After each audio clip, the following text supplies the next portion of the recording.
బాస్మతి రైస్తో బగారా రైస్ చాలా simple.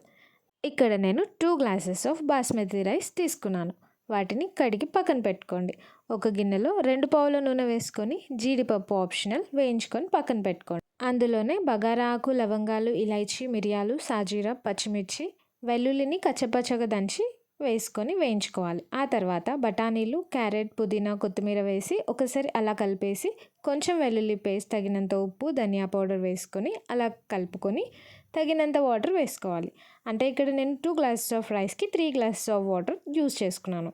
Water కొంచెం మరిగాక కడిపెట్టుకున్న రైస్ వేసుకోవాలి. ఒక 5 to 6 మినిట్స్ తర్వాత చూసుకుంటే అంతే. వేయించుకున్న జీడిపప్పు, కట్ చేసుకున్న పుదీనా, కొత్తిమీరతో గార్నిష్ చేసుకుంటే చాలు. ఎంతో ఈజీగా, సింపుల్గా bagara rice with basmati rice is ready. వేడివేడిగా మీకు ఇష్టమైన కర్రీతో సర్వ్ చేసుకోవడమే. కొత్తగా చూస్తున్న వారు సబ్స్క్రైబ్ చేసుకోండి. ఆల్రెడీ సబ్స్క్రైబ్ చేసుకున్న వారు లైక్ ప్లస్ కామెంట్ చేయండి. Thank you. బాయ్.